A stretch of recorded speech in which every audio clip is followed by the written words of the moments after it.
नाजरीन, क्या आपने कभी गुटखा बनते देखा है? और क्या सच में गुटखे में कांच को पीसकर मिलाया जाता है? और गुटखा किस जगह बनता है? क्या आपको पता है इसको बनाने के लिए सबसे पहले क्या इस्तेमाल किया जाता है? और हमें सुपारी कहां से मिलती है? मिस्टर इन्फॉर्मेटिव के देखने और सुनने वालों को अस्सलाम वालेकुम।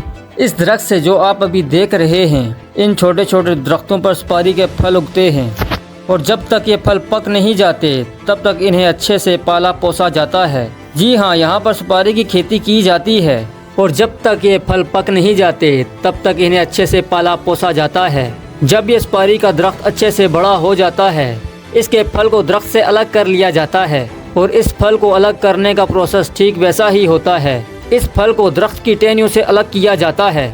इसके बाद इसे सख्त धूप में सूखने के लिए रख दिया जाता है। ऐसा करने की वजह ये होती है कि सुपारी के फल के अंदर जो नमी होती है वो निकल जाए और अच्छे से फल सूख जाए। जब ये सुपारी का फल सूख जाता है तब जाकर इसको औरतों के हवाले कर दिया जाता है, जो इस फल में से सुपारी का दाना निकालती हैं। आप देख सकते हैं कि कैसे औरतें अपने हाथों पर पट्टियां बांधकर इस फल में से दाना निकाल रही हैं। वैसे तो ये काम बहुत ही तकनीक वाला है, जो कि बहुत सख्त काम भी है। तेज धार वाले हथियार की तरफ बिना देखे ये कैसे सुपारी के फल को काटे जा रही हैं। अब इस सुपारी के दाने को बहुत ही गंदे और बेकार लाल रंग के केमिकल में उबाला जाएगा। ऐसा इसलिए किया जाता है क्योंकि कोई जब भी तंबाकू खाए तो इसका मुंह तंबाकू के रंग से लाल हो जाए। आपको बता दें कि इसको उबालने के लिए किसी और लकड़ी की नहीं बल्कि सुपारी के इस छिलके का ही इस्तेमाल किया जाता है, जिससे ये निकाला जाता है। जब ये अच्छी तरह से केमिकल के साथ घुल मिल जाता है तब इसको सुखाने के लिए रख दिया जाता है। इसके बाद जब ये सूख जाते हैं तो इसके छोटे छोटे टुकड़े किए जाते हैं। अब ये सुपारी तैयार हो गई है और अब बारी है इसमें मिलाए जाने वाले तंबाकू की।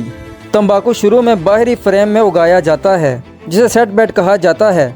गर्म इलाकों में ये फ्रेम गीली घास या एक कपास की चादर से ढके होते हैं। 8 से 10 सतह के बाद जब तंबाकू के पौधे लगभग 10 इंच के हो जाते हैं तो इन्हें खेतों में शिफ्ट कर दिया जाता है। जैसे जैसे पौधे बढ़ते हैं इनके ऊपर के पत्ते काट दिए जाते हैं ताकि पत्तियां अच्छे से बड़ी हो जाएं। इस मरहले को टॉपिंग कहा जाता है। 90 से 120 दिन के बाद तंबाकू के पौधे कटाई के लायक हो जाते हैं। इसके बाद इन पत्तियों को फैक्ट्री में शिफ्ट किया जाता है, जहां पर इन्हें सुखाया जाता है। इस अमल को करने के लिए इन्हें आर्टिफिशियल हीट का इस्तेमाल किया जाता है। जब ये भूरे रंग के हो जाते हैं तो इन्हें अलग करके छोटे छोटे टुकड़ों में बांट दिया जाता है, जिससे ये असली तंबाकू के रूप में आ जाते हैं। और तंबाकू के अंदर कांच डाला जाता है। इसको डालने के लिए कांच की बोतलों को मशीन के अंदर डाला जाता है और फिर मशीन इसको इतना बारीक पीस देती है कि ये एक पाउडर बन जाता है।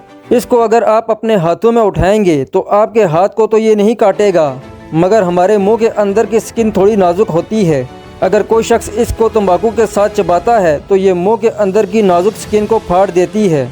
जब तंबाकू इस फटे हुए मुंह को लगता है तो हल्की सी जलन का एहसास होता है और इसके बाद तंबाकू का नशा और तेज़ी से चढ़ता है। इसके बाद सुपारी के मिक्सचर और तंबाकू के ज़र्रात को कत्था पान मसाले के साथ एक कांच के पाउडर मिलाकर मशीन के अंदर डाला जाता है।